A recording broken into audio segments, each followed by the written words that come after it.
Okay, welcome everyone.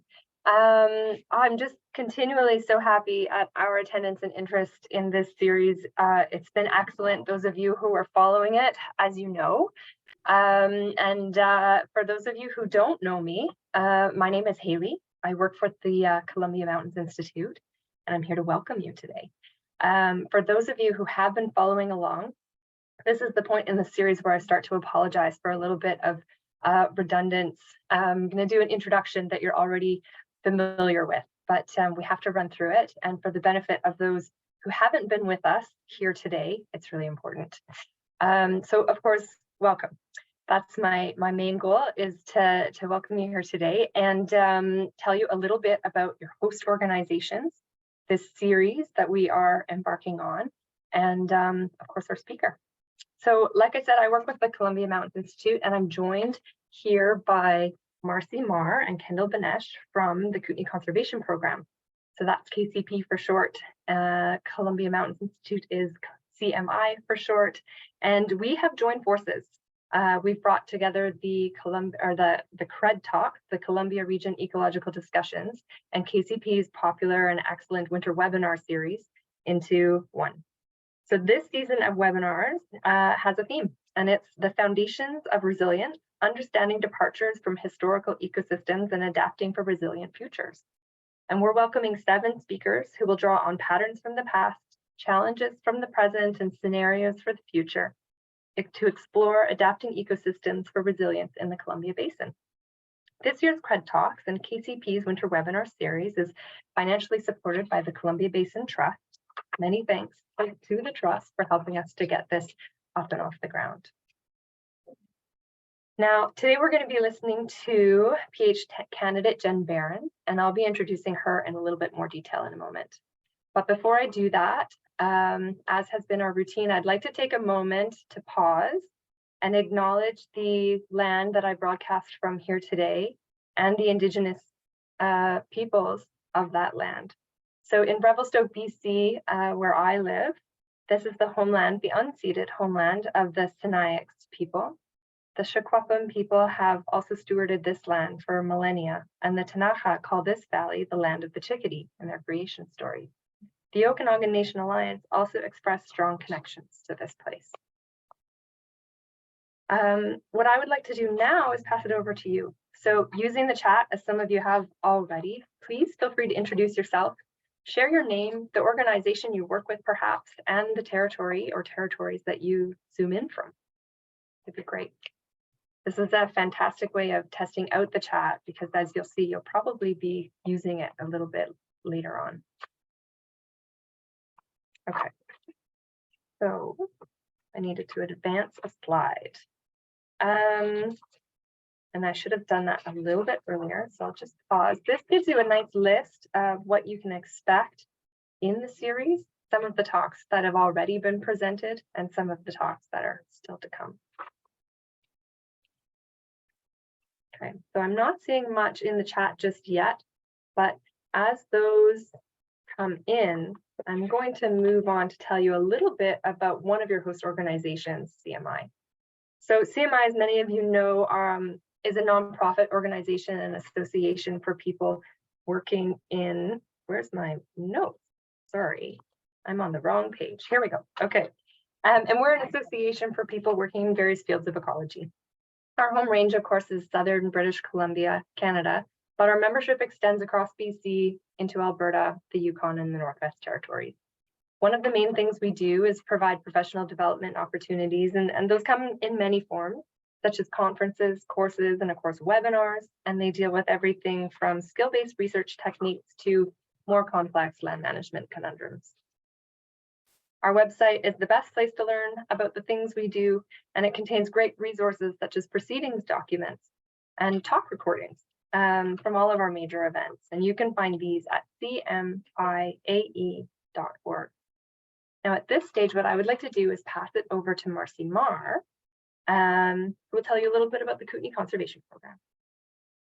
Thanks, Haley. Hi, everybody. As Haley said, my name is Marcy Marr, and I'm joining you on behalf of the Kootenay Conservation Program, or KCP.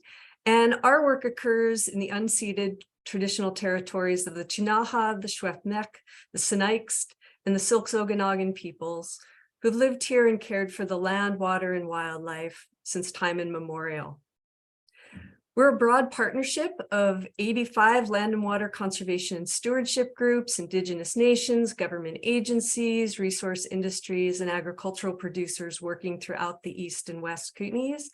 And our mandate is to coordinate and facilitate conservation efforts on private land and to generate the support and resources necessary to maintain this effort, including building technical knowledge in webinars like this one. So we're excited to be hosting this webinar series with CMI, and I'm a CMI member and great organization. And we would love to give additional appreciation to our program sponsors, without whom we would not be able to do this type of work. So now just a couple of housekeeping details, and then we'll get started. So this webinar is being recorded and will be posted on CMI's events webpage within a week. And we ask that you remain muted unless you're asking a question during the Q&A at the end of the talk after Jen's presentation. And then please note, we'll be using the chat function as our Q&A. So while Jen is giving her presentation, feel free to add a question in the chat at any time, and know that we'll address your questions at the end of Jen Barron's talk. Thanks, and back to you, Haley. Fantastic, thank you. Okay, so now we're going to get on with why you're all here today. And I'm feeling a little bit better. I apologize for my rocky start there. My screen was cutting in and out and in and out. And I realized that I had a cord loose, so I fixed it now. Okay, so I would like to introduce Jen Barron. And I want to note that Jen Barron's actually been working behind the scenes with me from the beginning and has been instrumental in curating the speaker list for this series. So if you have been enjoying the series, let's send an extra thanks her way and welcome her here today.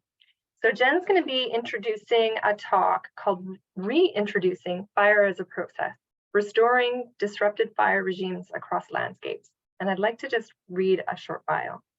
Jen is a PhD candidate at the University of British Columbia and a researcher for the Pacific Institute of Climate Solutions and Canada Wildfire Strategic Network. Her doctoral research combines theory and application to address landscape change and fire risk through past trends and contemporary management decisions. She aims to understand how legacies of colonization, fire suppression, and fuel accumulation shape current and future regimes, and how the strategic application of treatments can restore fire-adapted ecosystems at a landscape scale. So we're really fortunate to have you here today, Jen. Thanks for joining us. I'll pass it over to you. Great, thanks, Haley. Okay. How does that look? Looks great. All right. Okay, so thanks, Haley, very much for the introduction. As Haley said, I'm a PhD candidate at UBC Forestry in Vancouver. But my doctoral research is really focused on the Columbia Mountains region, and in particular, the Rocky Mountain Trench and the adjacent ecosystems. So going right into it, this is a picture from near Invermere in 1906. This is overlooking Ellis and Stoddart Ranch. And as you can see, this ecosystem looks very different than it might today. So we see a pretty open grassland, open forest range, variable species composition as well, lots of fire adapted species, and more of a patchwork mosaic in the montane and more alpine systems. Randy Harris was nice enough to go back and take this picture again for us in 2018, and we see a pretty different landscape today. So one of the starkest contrasts is the number of trees at low elevation. And this is pretty widely regarded in the trench that there has been a ton of infilling and encroachment on grasslands. But there's more subtle trends in there as well. So in addition to the infilling of trees, there's also the homogenization of forests. So instead of a wider diversity of species, we see a lot of this infilling is from a single species, in particular, juvenile Douglas fir. We also see that montane region doesn't look quite as patchy. It's filled in as well, And that occurs at the mid elevations and right up to the top. And now here's a picture in Invermere from Labor Day in 1949. And here the Forest Service is telling us that fires destroy game. And so to keep our forests green, we must prevent forest fires. This messaging was pretty widespread throughout North America, beginning in the mid-20th century. And it's had a lot of benefits in terms of the protection of communities, but it's also had a lot of consequences in terms of ecosystems. So this is a picture from within this area today. And this is what a lot of those forests look like as a result of the absence of fire. But rewinding a little bit, fire regime disruption didn't begin in 1949 when we began suppressing fire. It actually began at colonization. So historical fire regimes in this region and throughout dry forests across North America included surface fire components that were intentionally maintained by Indigenous people. And in this region, the Ktunaxa and Secwepemc have stewarded this land for 10,000 years. And in particular, grasslands were very important to the way of life. They were historically maintained through low severity surface fires set in the fall to produce foods and medicines, influence the movement of wildlife, reduce forest encroachment, and for spiritual and cultural values. And this impact of fire wasn't just at the low elevation grasslands, but there's also evidence of it in the mid-montane forests for travel corridors and other values. However, Indigenous fire stewardship was systematically discouraged during the late 19th century, driven by colonial policies which sought to weaken and eliminate Indigenous cultures.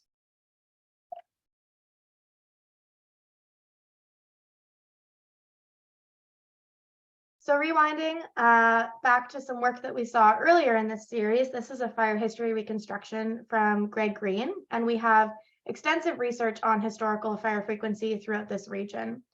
So in addition to this study of 20 plots, we have another 160 plots located throughout this region, recording 822 years of fire history across different ecosystem types and elevational gradients. And so Greg's work found that there was very frequent fire in particular in those low elevation zones in the Southern Rocky Mountain Trench, with site averages of 7 to 15 years historically from both lightning ignitions and Indigenous stewardship, and that today these forests have gone between 50 and 140 years without fire. I combined this information with a number of other fire history studies and mapped historical fire return interval to different ecosystem types using Beck's subzones. So we assigned a historical fire return interval to different ecosystem types throughout this region to try to get an idea of how departed these systems are today. And these can be broadly grouped into three different classes. Low severity fire regimes, where fire would have burned frequently, but with low impact, most of the trees would have survived. High severity, which would have been infrequent fire that killed most trees, and mixed severity fire regimes, which would have involved a mix of both low and high severity components.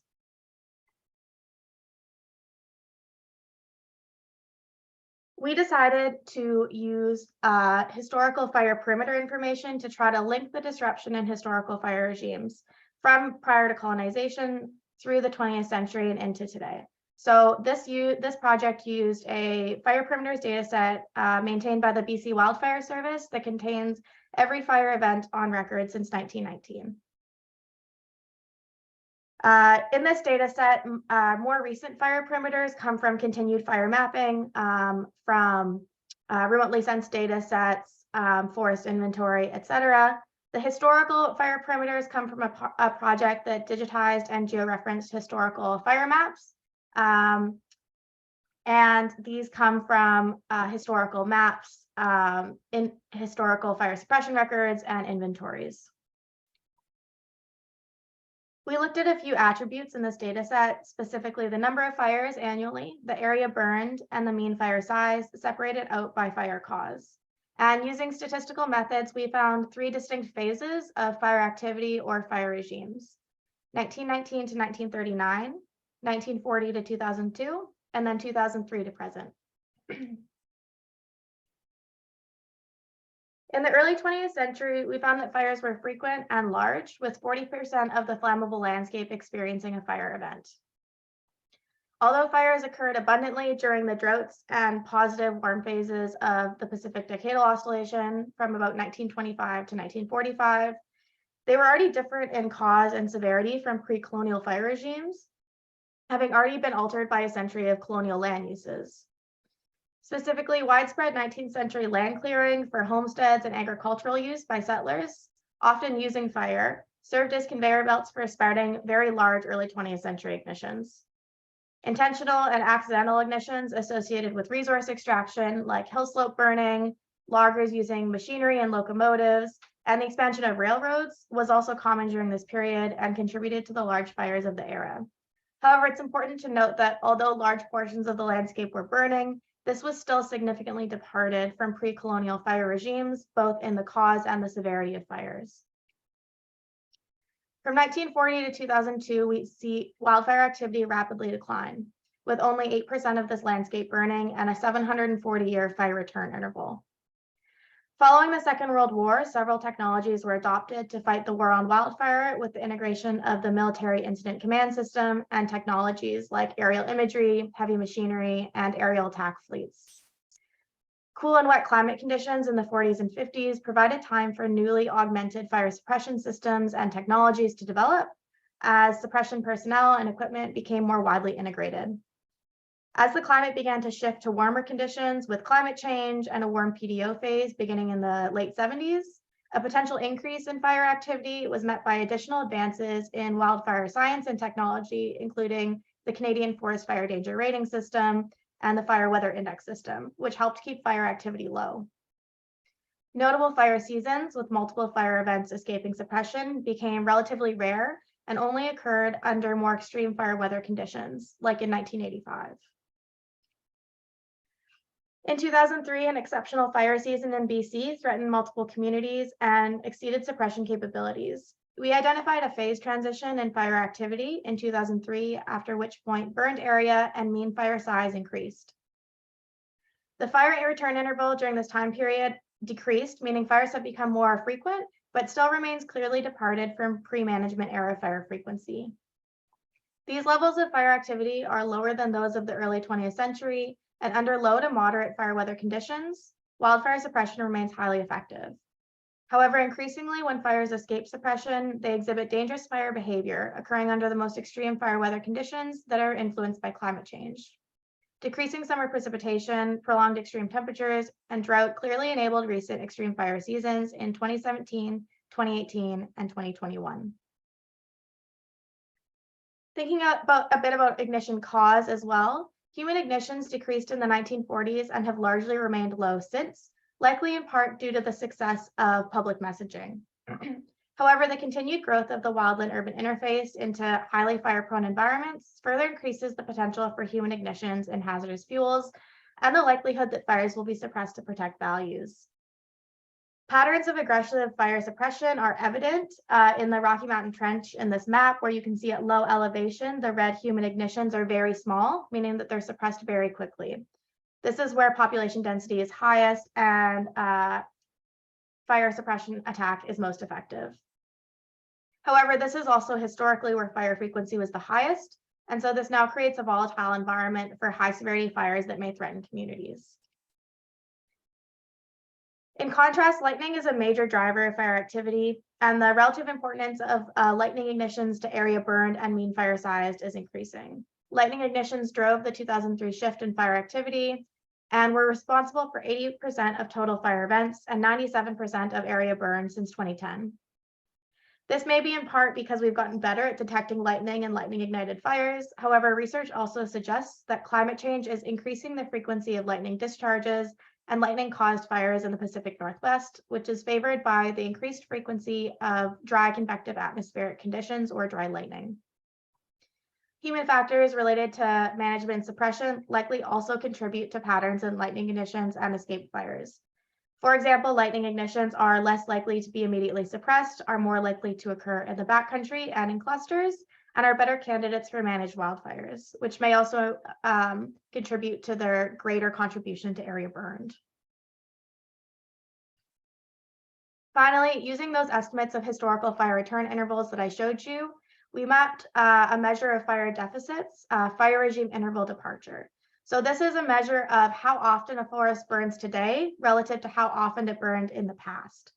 So values less than 1 represent no fire deficit, and values greater than 1 represent the number of fires missed. So we found that at least 46% of this landscape is in a large fire deficit. And I say at least because if a historical fire return interval was greater than 100 years, we only had 100 years of fire perimeter data. So we couldn't evaluate departure in some of those higher elevation forests. This means that the majority of this landscape is departed from historical fire frequency. Dry, low elevation forests in the Southern Rocky Mountain Trench are the most departed, missing between 6 and 10 fire return intervals. And this is due both to the pre-colonial frequency of low severity surface fires and the extremely effective exclusion of fire over the past century, creating a large fire deficit. Mid-montane and lower subalpine forests are also departed, missing at least 1 to 6 fire return intervals, and having lost active fire from mixed severity fire regimes due to effective fire exclusion. This level of departure presents a fundamental challenge for modern wildfire management and underpins contemporary fire risk. One of the fundamental consequences of fire deficits is fuel accumulation. So in this figure, the top panel C shows a fire maintained by forest maintained by a low to mixed severity surface fire. So we can see some surface fire moving on the ground, some younger trees being removed, and periodic low severity surface fire would thin these forests and prevent higher severity fire from occurring over time. Panel D shows the impact of fire exclusion in these forests. So we can see a lot of infilling, a lot of mortality, both from disturbances and also from competition. And if a fire were to ignite in this forest, it would burn at higher severity, it would kill more trees. And I'll just remind you what that landscape looks like today relative to what it looked like in the past. So if under the right fire weather conditions and ignition occurred, this could create a higher severity fire than this ecosystem is adapted to. And so the consequence is that the heterogeneity maintained by these active fire regimes was lost. Frequent small surface fires would have created a patchy landscape that would have created feedbacks that prevented higher severity fires from occurring. Instead, on the modern landscape, we see increased fuel density and contiguity, altered species compositions towards fire-intolerant monocultures, and homogenization at patch, stand, and landscape levels, replacing a mosaic of forest and non-forest patches with a continuous fuels matrix. As a result, current conditions are more vulnerable to the direct and indirect effects of increases in drought and fire, especially under a rapidly warming climate. One of the concerns of this is that these fire deficits don't occur only in forests. They also occur near communities. So where those fire deficits were the greatest is also where most of the communities in the trench run directly through.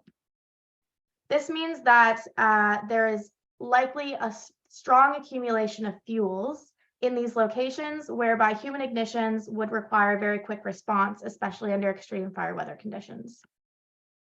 In addition, lightning ignitions in the backcountry would also occur in locations where there's been fuel accumulation and fire deficits, and these might threaten escape and threaten to burn into communities through some of these highly accumulated fuels. The main concern with this is in particular over extreme fire weather conditions and resources during extreme fire seasons. Ecologically, another one of the concerns with these fire deficits is that if they do burn at fires at high severity, they may not come back as forests. So when a forest burns at high severity, that altered disturbance regime can overcome historical forest resilience to maintain the general structure or composition of previous forests. Forest recovery after high severity fire can be compromised by lack of seed sources, a warmer and drier climate, and short interval reburning. So this picture shows the Canyon Ferry burn in Montana, 17 years post-fire, where post-fire surveys suggest there has been little to no recruitment at lower elevations in ponderosa pine and Douglas fir forests. Thinking about how to address some of these fire deficits, we turn to the literature on what evidence-based management interventions are. So in order to effectively reduce the risk of high severity fire, you have to remove fuel from the system. This is in contrast to fuel rearrangement treatments, so things like thinning, where the fuel is not removed and either pile burned or used with a prescribed fire, or removed from the system for different purposes like bioeconomy. In this situation, this can actually increase fire severity depending on the arrangement of the fuels and the conditions that an ignition might occur under. And of course, this is the no action scenario, fuel accumulation. This is a high risk for a high severity fire if an ignition were to occur. In terms of different options for how to accomplish these different goals, fuel reduction can be accomplished with thinning and removing fuel from the system, prescribed fire and cultural fire, and managed wildfires. So ignitions that happen in more remote locations that, instead of being immediately suppressed, are held at a maximum perimeter. In contrast, fuel rearrangement occurs when thinning happens, but the fuel isn't removed from the system. And fuel accumulation occurs under continued fire suppression. Thinking a little bit about the province's current strategy to address fire risk, a lot of money and resources have been invested in the FireSmart program, which is largely targeted at homeowners. So reducing fire risk to homeowners, which requires individual buy-in for properties and is broadly focused on buffers around communities. This is very effective in situations that directly occur within community, but in cases where fires burn into community or around community, these treatments alone likely will not be effective at addressing the accumulation of fuels across the landscape. So in addition to FireSmart, the province invests in fuel mitigation programs, and there's been an expansion of prescribed fire programs and wildfire risk reduction over recent years. However, looking at our current success at reducing fuels, we're not really meeting the mark. We're treating probably maybe 5,000 hectares a year. And this isn't compared to in the 70s and 80s when we used to treat much larger areas, primarily for silviculture and wildlife habitat. Another challenge with these treatments is that they're ephemeral. So even an area that was treated 10 years ago will need to be treated again on a schedule. We're limited in capacity and also limited in risk tolerance, and the future of funding for these programs is not guaranteed. So thinking about scaling up some of these treatments, this context around fire deficits means that managing fuels and restoring fire will require working across agencies and managing for different values. So we need to more seriously consider how restoration and fuel reduction treatments can interact with other landscape components and how they can better work together to meet mutual goals. So this is an example of the layout of a landscape with different values. So for example, in the wildland-urban interface, the main priority is wildfire risk reduction to communities. In the managed wildfire zone, this is an area where under moderate fire weather conditions, an ignition may remove some fuel from the system in a way that isn't going to threaten other values. Areas that are known to be important for wildlife habitat may be managed at different densities than areas that are important for berry production, for example. And so there is no single density or composition that makes sense for these landscapes, both from an ecological point of view and a human landscape point of view, but instead to consider the different values we have on those landscapes and how to arrange them strategically next to each other to prioritize our values. So thinking about this specifically within the Columbia region, there are a lot of values on this landscape, and restoring fire regimes will require cross-jurisdictional management for wildfire risk mitigation, Indigenous community values, ecosystem restoration, watershed protection, wildlife habitat, bioeconomy and timber, and range and cattle, just to name a few. There's a lot more values on this landscape than I could list on one slide. And so, of course, sometimes these interests are not always in line, and that requires making decisions around prioritization of values. For example, most people agree that wildfire risk mitigation is a priority immediately adjacent to a community, versus wildlife habitat may be very important in a region that's known as a wildlife movement corridor. There's also a need to think about these treatments beyond a suppression mindset. So reminding you again that in the past, these forests were able to be maintained at a broad landscape scale because of stabilizing feedbacks. So if our goal of treatments is to increase fire suppression effectiveness, we are putting ourselves back in the same situation that got ourselves into the problem in the first place. So if we treat it to prevent burning, it will always need to be treated. The goal is to treat it so that an ignition can occur there And it does not require suppression or does not require extensive resources for suppression and can burn with the benefits to the ecosystem and the reduction of fuel, but without the consequences of threatening communities. So instead, the goal is to reintroduce fires as a more beneficial and benign process, with the idea that if we treat now, we can reintroduce fire so that we do not have to treat later. There's also a need to increase capacity around who can apply treatments and where priorities lie. So if we're going to address the scale of this problem, we need to scale up beyond the current limitations around treatments. So this is an example of a landowner-led prescribed burn association in Nebraska working together to reduce encroachment and restore grasslands.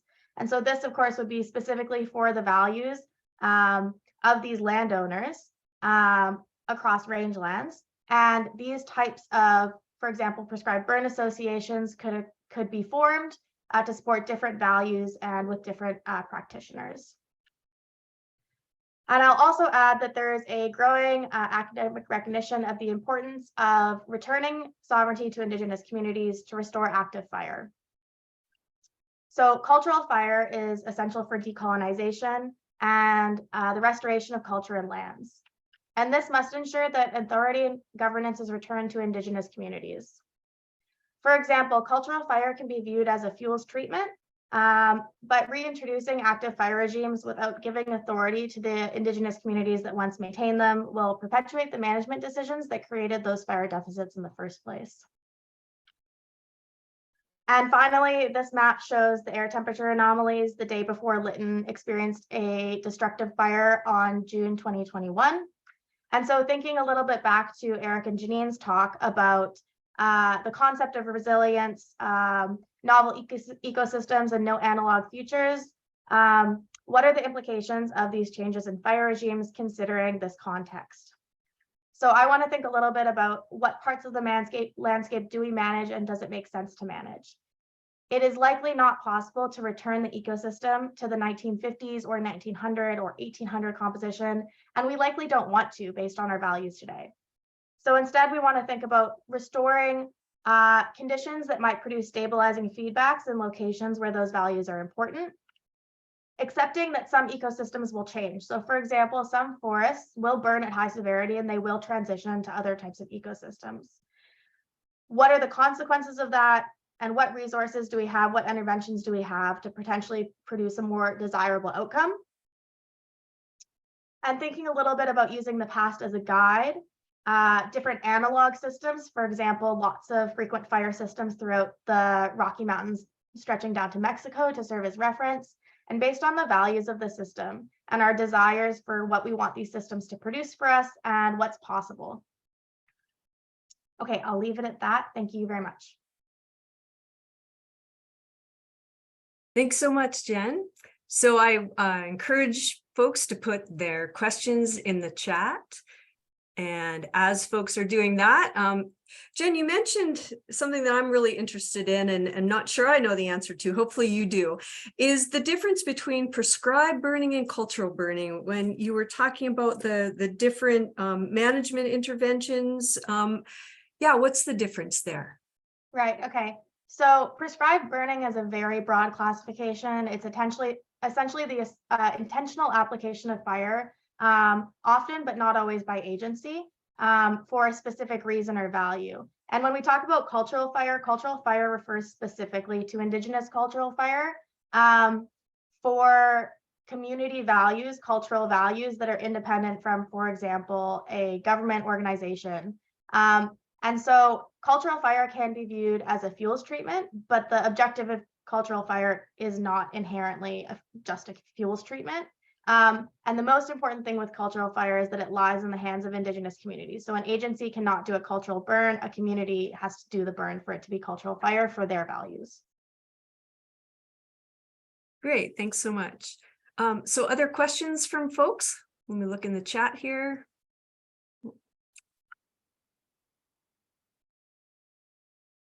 Yeah, so is your research, okay, so I see Casey.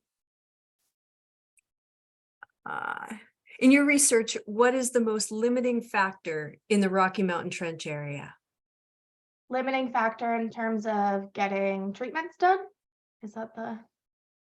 Casey, do you want to unmute yourself and maybe provide a clarification here? Oh, Okay. figure thumb one up. Okay. Most limiting factor, I would say, risk aversion, not from the communities, but from the overarching organizations that give a go or no go on a lot of treatments, and capacity. We're really limited on capacity. So for example, often in the spring or fall, you only have 1 or 2 days that are good to burn, and maybe, 2 or 3 agencies are kind of burning at the same time, but we need to get to the point where either can have multiple burns happening on the same day with the same organization, and have enough personnel to be able to manage those burns. So there's just really limited training available right now, limited prioritization on prescribed burning independently and fuels treatments independently from fire suppression within the broader framework. And so having prescribed fire and fuels treatments be an independent source for training, for funding, for personnel allocation is one of the main ways to increase capacity. Great, thanks. Any other questions?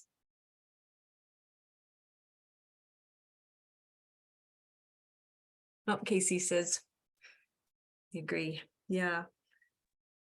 I have a question if I can. Yeah, sure, Sky. I am dealing with more and more clients these days that are required to have a FireSmart approved landscape plan for developments that they're doing. Most of the time it's private homeowners, but sometimes it's for larger developments. And one question that crossed my mind recently was they are specifically pushing homeowners into choosing different species that are less resinous or create less fuels. And I wonder from a habitat perspective, how that is going to change our landscape over time, and what are the implications that you know of or anyone else could speak to for wildlife, for potential future wildlife trees if we're not putting ponderosa pine back in and we're having to choose other shrubs or alternative trees. What does that mean for the wildlife? Yeah, that's a good question, especially around balancing values. And in that case, the value isn't necessarily even around fire ecology or fire regimes, but more around fire risk reduction near homes.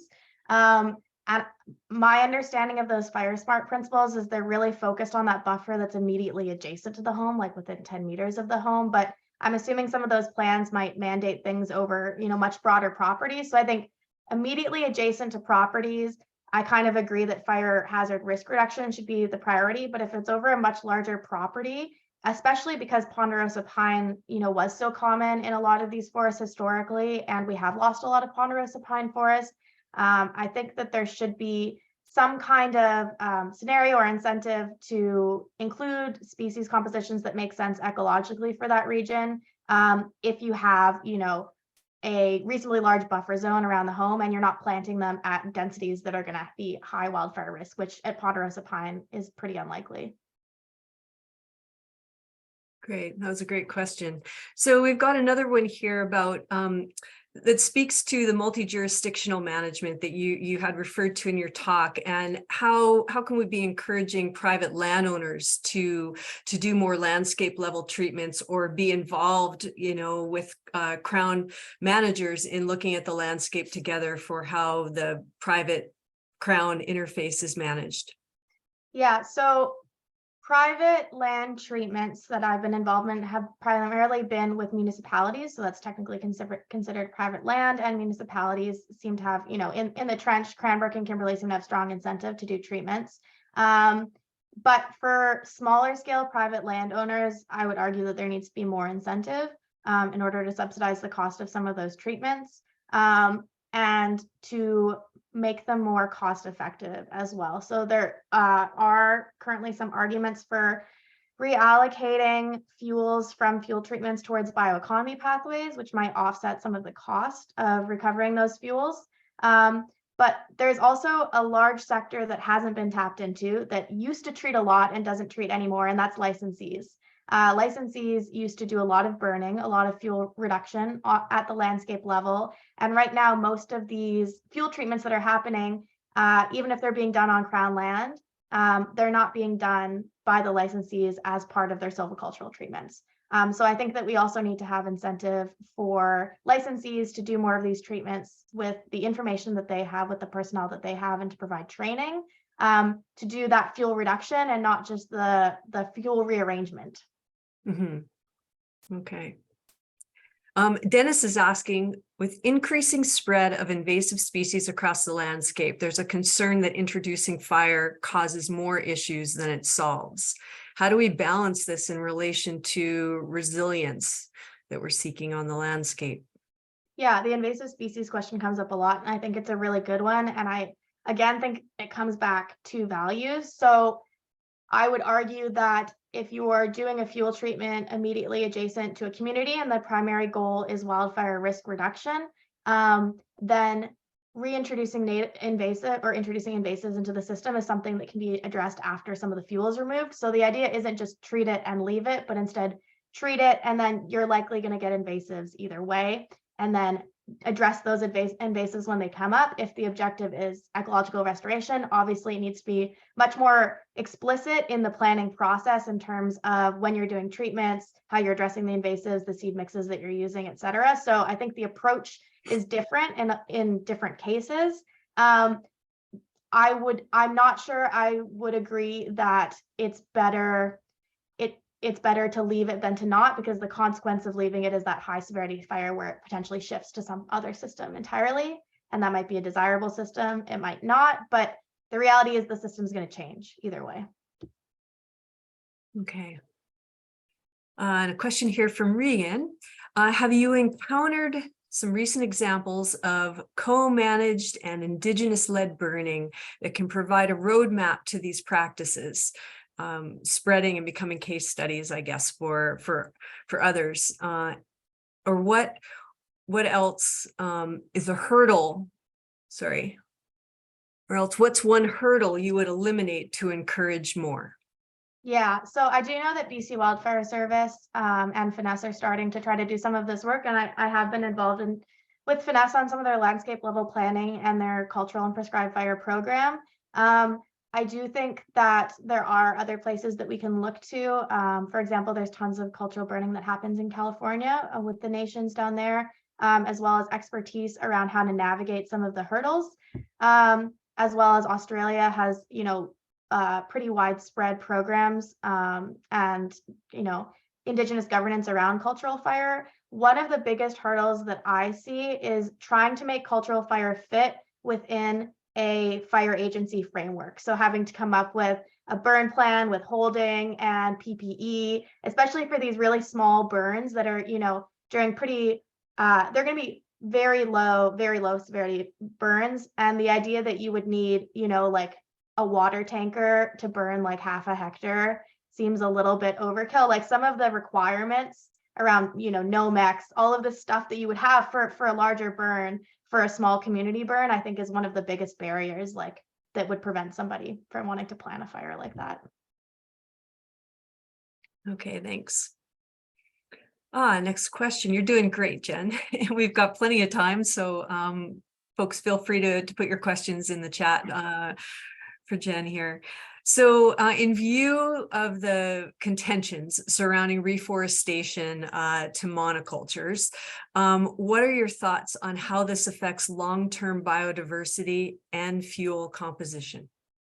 Yeah, so I think there is a lot of concern specifically around fuel accumulation with replanting, but also with natural regeneration, just because of the density at which things are naturally regenerating, creating fuel accumulation, and biodiversity would be a pretty similar concern. So in compared to how these forests would have regenerated naturally after these kind of patchier burns, the impact of logging and then reforestation creates a totally different fuels mosaic and a totally different forest composition.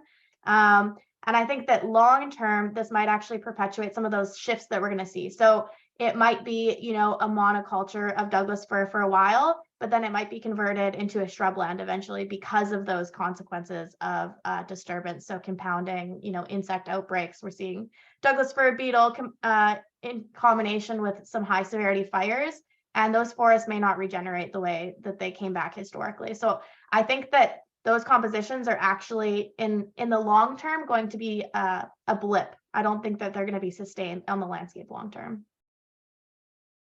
Okay. And Phil is asking, how can we best address the liability issues associated with planned burns that have gone awry?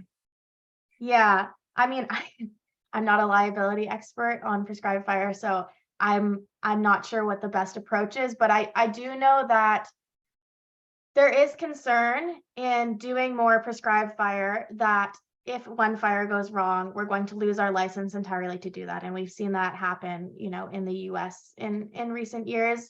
The liability concern is very important. The reality is that a lot of these areas are going to burn, and it's likely better that they burn when we have, personnel and ability to respond than they burn during extreme fire weather when we have nobody available and they burn much hotter and much more severe. So I think liability and escapes are a big concern. Having some legislative support to be able to do these kinds of treatments instead of doing nothing, which is a choice. Continuing to suppress all fires is a management decision. It's not a do nothing scenario. Is really important. So I would say on the policy and provincial legislative support, that's where that comes in on the liability front. Okay. And then Richard's asking, are you aware of any correlation between lightning strikes with slope, aspect, and forest age? Yeah, so my understanding of, well, I'm not a climatologist, but my understanding of lightning in the climate system is that it's more strongly correlated with things like, yes, with slope, like with topography, and also with the climate system moving through. But in terms of lightning ignitions, they do tend to happen more in the backcountry. So those forests would be more along the lines of those mixed fir, lodgepole, pine, and even some of the spruce stands. In terms of aspect and forest age, that's more related to fire behavior. So there's the ignitions, and then there's the actual fire events, and the slope and aspect that they would be maintained under would be based on whether an ignition actually is sustained in that stand. But a lot of it is also related to suppression. So it's pretty hard to tell from these data sets what is an impact of fire behavior in and of itself and what is an artifact of suppression, because we have very little information other than the actual fire perimeters of how these fires were actioned, or whether backburns were planned ignitions were done into those fires, or the extent to which water tankers were used. So it's actually quite hard to study fire behavior in a lot of these systems. Okay, great. And Decker's wondering, when a forest has heavy fuel accumulation, do you go in and manage that first in terms of fire, or should you do selective logging or something else? What should be done first? I mean, ideally, we would be able to go in and do selective logging on most of these accumulated fuels, but the scale that they're at is just much larger than any area we could ever treat. So the idea behind managed wildfire is that it's going to burn. It's not immediately adjacent to a high value resource. And so let's let it burn under conditions where we can control it versus let it burn under extreme fire weather when we can't control it. Depending on the fuel accumulation as well as the historical stand composition, sometimes managed fire is appropriate, but it's usually not that a specific stand is blocked for a managed wildfire. It's more that a fire ignition happens and BC Wildfire Service says, we can let this burn, versus a thinning treatment or selective logging would be planned for that specific block. So at a broad level, at a zoned level, a lot of those higher elevation areas could be, zoned out for managed wildfire. But if there's a specific reason why a thinning treatment might make sense, for example, if there's, an economic benefit to thinning in that area, like for bioeconomy, or if it's adjacent to important wildlife habitat, or if it is important wildlife habitat, then that would be a justification to do a treatment. Okay. Well, that was our last question. I'm just wondering if there's anything else that's anyone would like to ask. One just popped up in the chat, Marcy. Oh, okay. Switching over to that.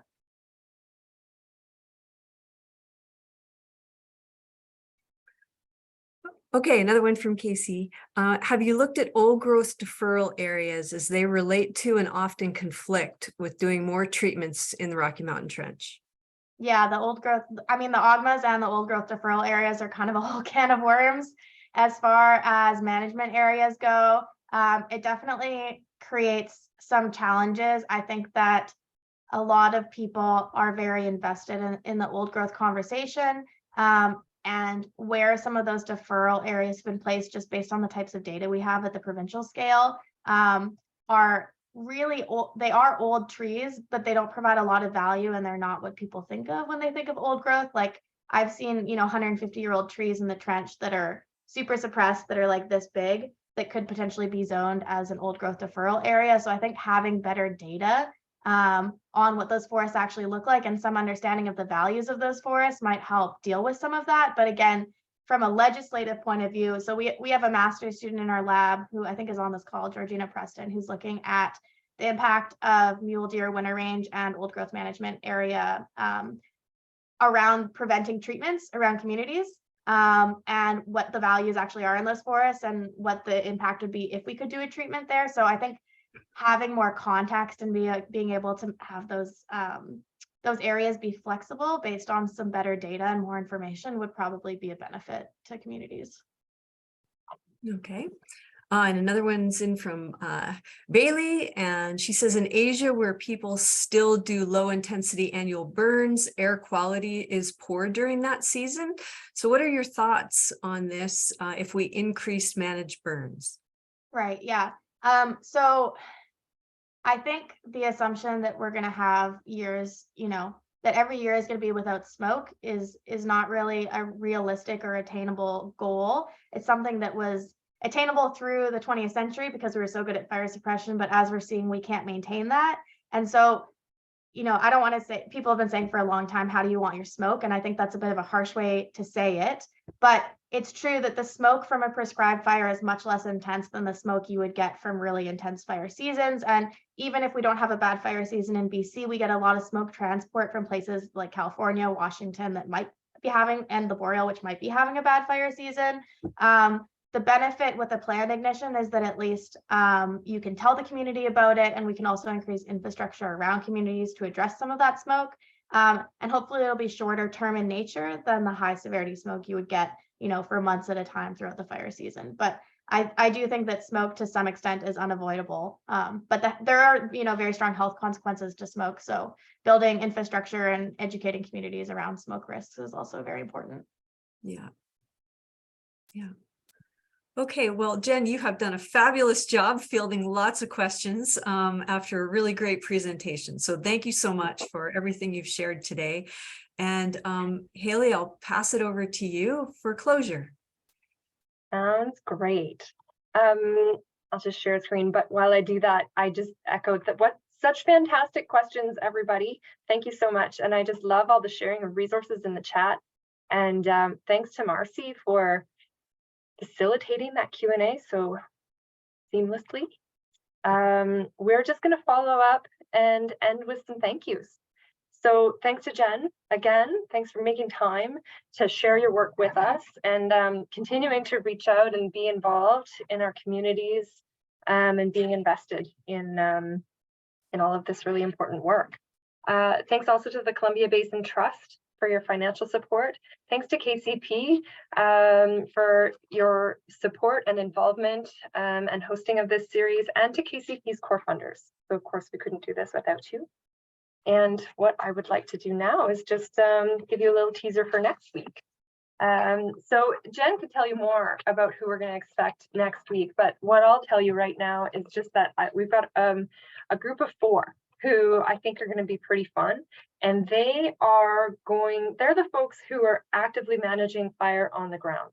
So we'll be welcoming Robert Gray, Colleen Ross, Kaya Allen, and Dr. Carly Phillips. And they're going to be delivering a talk called Prescribed Fire and Adapting for Resilient Futures. I think it'll be pretty dynamic, and it'll be same day, same time next week, February 23rd to 12 p.m. Pacific, cmiae.org for registration and details, or just reach out to me if you have any questions. So that's it. Thanks a lot, everybody.